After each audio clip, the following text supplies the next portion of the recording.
be somebody's mother. Be kind to your friends from the swamp, where the weather is cold and damp. Be kind to your friends at the pond, for that goose may be some bird's brother.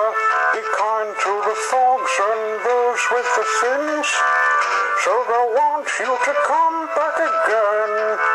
Be kind to your web-footed friends, for a duck may be somebody's mother. Be kind to your friends from the swamp, where the weather is cold and damp. Now you may think it's the end. Well, it is. Everyone in Greendale Sheds are talking about a new thing. Thomas is talking about Tractor Tom, who arrived. Gordon is talking about his streamline adventure. Henry and James are talking about red things. But Rosie was finding the conversation too loud. Oh, it's too noisy. Rosie, said Thomas, aren't you joining in the talk? No, I'm not, said Rosie. It's too noisy, and I'm to find a quiet place. She turned her eyes to James. I hope you don't boast about being red like I was back on Sodor. I don't mind being in your style, but I've been repainted to pink. I hope you and Gordon respect it, Henry. Oh. The fat controller came to stop the noise. Rosie, I think if they're about to tease you, it's best you ignore them, he said. Why don't you visit Margate for a while? Thank you, sir, said Rosie. That's where I went. Bye then, Rosie. Rosie steamed away.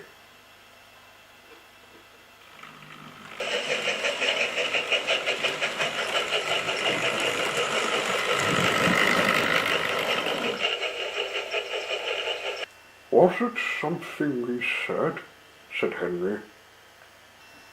I think Rosie has a point. We can't disrespect her old colour. The model writer gave her the coat, and he's a driver, said Gordon. James had to agree. He remembered crashing in Tidmouth Sheds. She only wears a red paint on adventures, he said. Rosie came to Margate.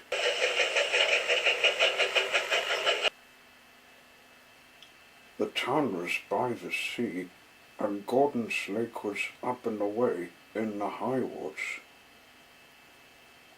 Coming here made her feel better.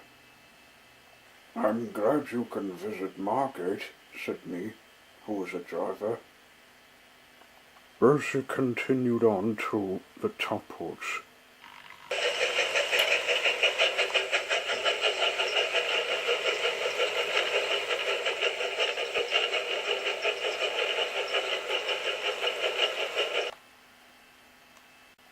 Here she rested beside the lake. This is lovely, she said to herself. Coming to Gordon's Lake always gets me better. It was such a warm day that Rosie soon had a snooze.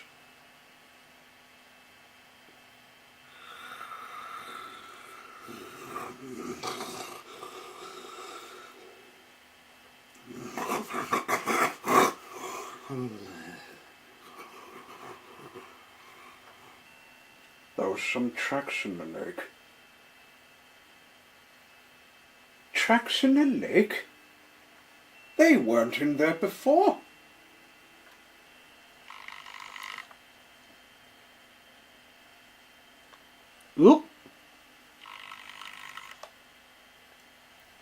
She was about to go into the lake when she realized that engines couldn't breathe underwater. How can I get in the lake when I can't breathe? She asked herself. It was as she asked the question, she found a bucket full of coal. On it said, "Water coal helps to get you breathing underwater." It was obviously for Rosie, so she took it in a cab.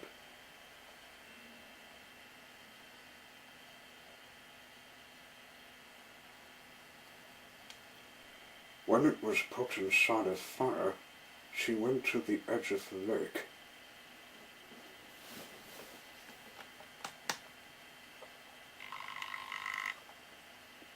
Just as she was about to roll in, she heard a shout. "Hey! What are you doing?" It was a car that was going underwater. Hello, said Rosie. what are you up to?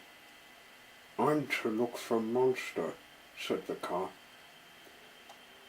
"If you see the bus, tell him I'm to find it first. Look out, I'm diving." The car rolled off the edge into the water and disappeared from view. Rosie was about to roll in when she heard another shout. "Hey! What do you think you're doing?"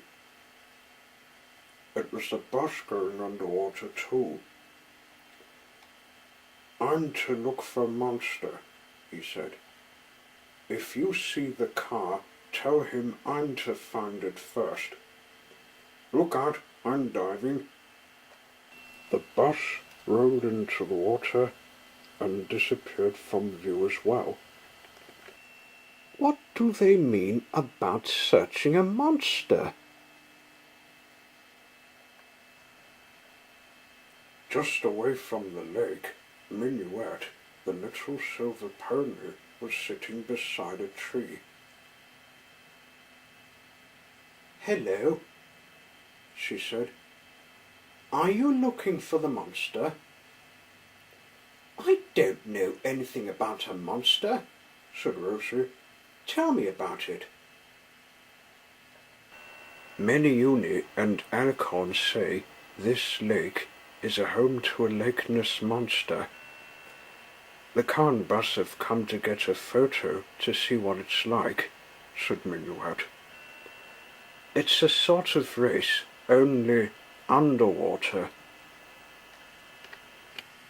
I'm not looking for one, said Rosie. I'm to see what under the lake is like.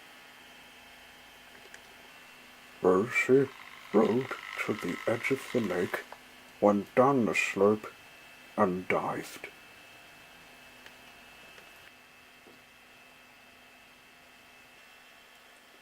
It was an amazing sight when she made a one small row. She found that the water coal had actually worked. So she started to look around.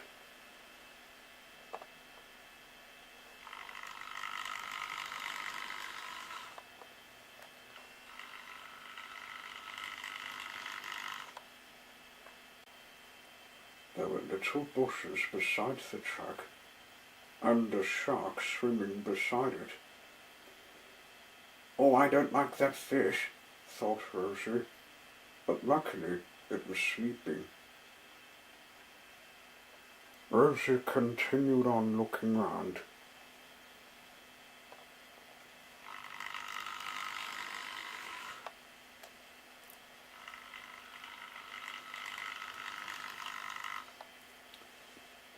She had forgotten about the car and bus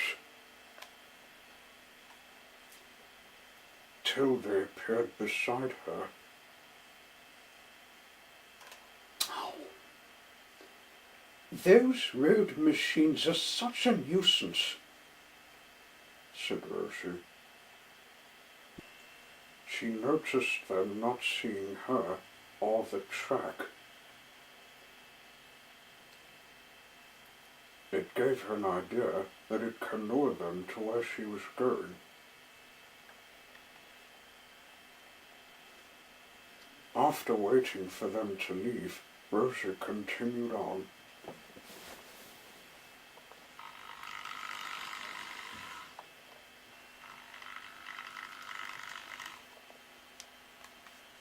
Just as she thought she'd seen enough, she saw a surprising sight.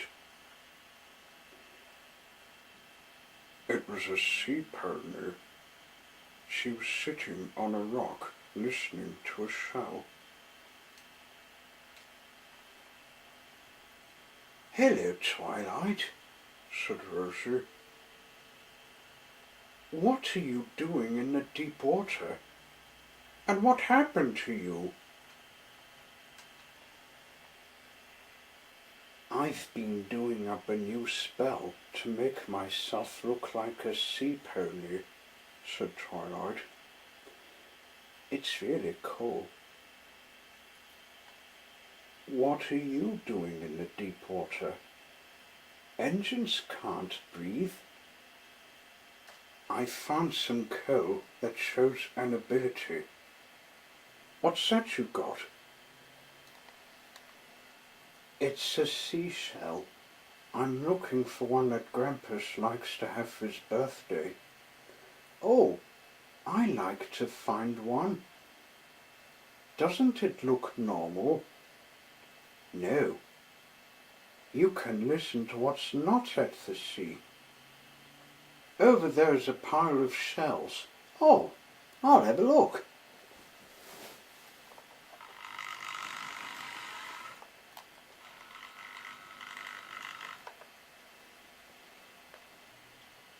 So Rosie went to find a shell in the pile. But it seemed that Grampus had already got one from it. Then she found a shell that was containing a new sound like the chuffing of an engine.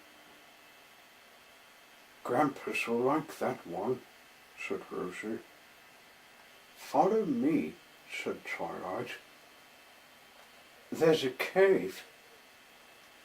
It has an open inside base." Rosie followed Twilight to a hidden cave just away from the opening.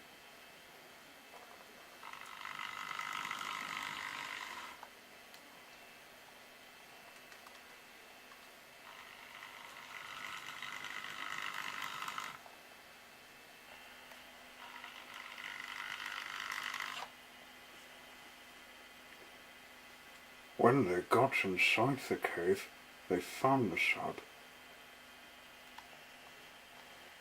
He was delighted to see a shell he never had in his collection.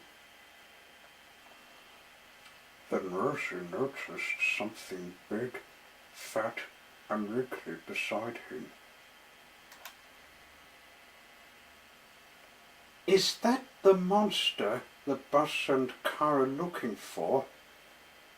she asked Grampus.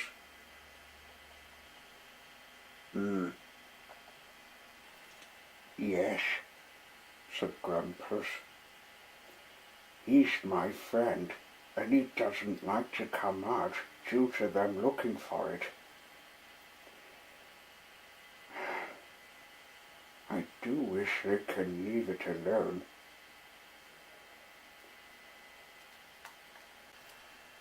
"Will they ever stop looking for it?" he asked Rosie. "Well, no, they won't when they get a photo," said Rosie. They had a think. "Poor Grampus. The hunt happens every day on his birthday," said Twilight. "I wish we could do something to stop it." I think I might have an idea, said Rosie. I'll see what I can do.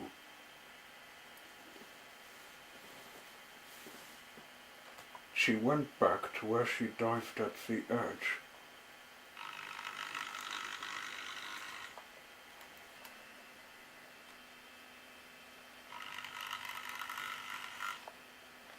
She met the bus and asked if he found the monster. The bus said no, he hadn't. You probably scared it off, said Rosie. Why don't you disguise yourself as a monster? It will think there's a maid visiting the lake. The bus thought it was a great idea, so began making his disguise before going back into the lake. Then Rosie told the car to do the same thing before he went back in the water.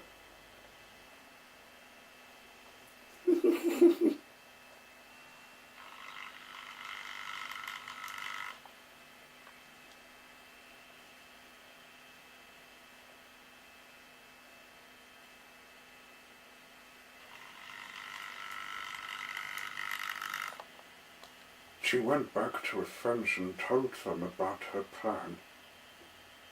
I've played a little trick on them, she said. Come and see what they're about to do. So they went out of the cave to see where the searchers were.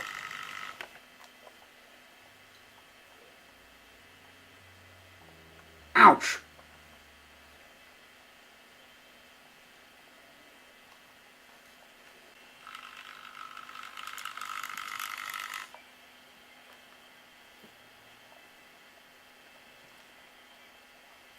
They hid behind some rocks, keeping quiet so as not to be seen.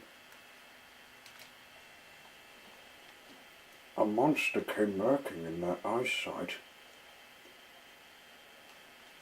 That's the Khan disguise, said Rosie. He'll get some strange luck.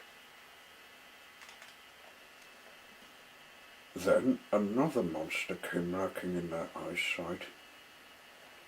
That's the bus too. He's going to get the same thing. When the car and bus saw each other, they began taking photos of each other. Only they tried to if they kept still.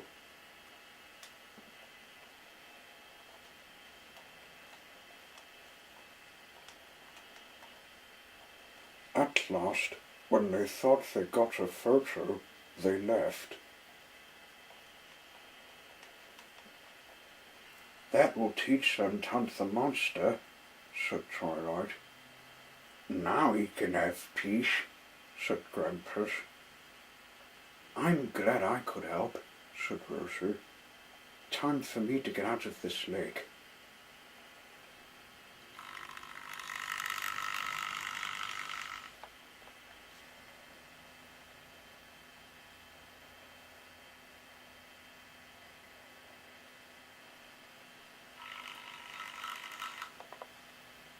So she got out of the water and stood at the edge to dry.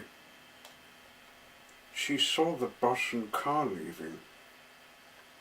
When they saw Rosie, they showed the photos of what they wanted to get. Nice. Phew. Time for snooze, thought Rosie. All this rolling in the lake has tired me out. And she closed her eyes. Suddenly, she felt a bump from a rolling stone, which made her wake up. Oh! Huh? When she did, she saw it was James who came to visit. Hello, Rosie, he said. I've been looking for you. Why are you sleeping up here? I must have dropped off, James, said Rosie. I dreamt I was in the lake. engines don't go under the lake," said James. "I wanted to say I'm sorry about your old colour." Gordon and Henry knew it was rude to think it, though. "Thanks. I miss being pink. Anyway, I might show you Minuet's shed. It's over there on our right." "Oh, I haven't seen that before. Let's have a look."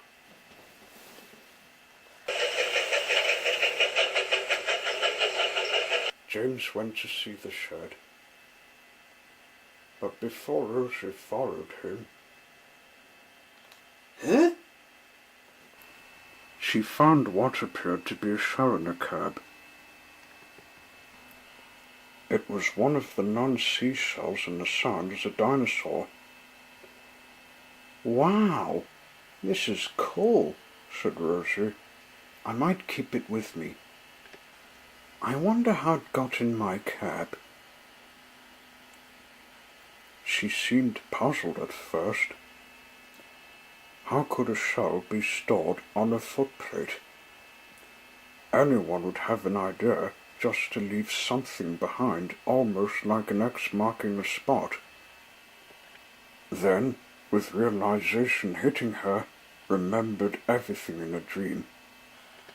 The water coal, a tour in the lake, meeting Twilight Sparkle as a sea pony, and stopping the bus and car hunting the monster. Someone or some pony must have put the shell in a cab while she was sleeping.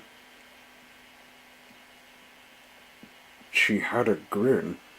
Princess Luna was doing a dream duty and expected it was her that gave her the dream.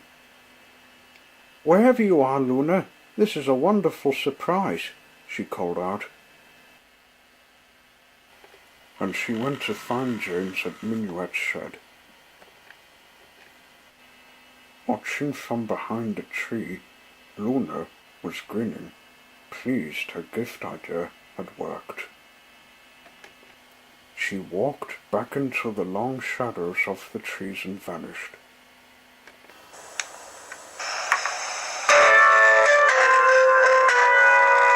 Be kind to your web-footed friends, for a duck may be somebody's mother. Be kind to your friends from the swamp, where the weather is cold and damp. Be kind to your friends at the pond, for that goose may be some bird's brother.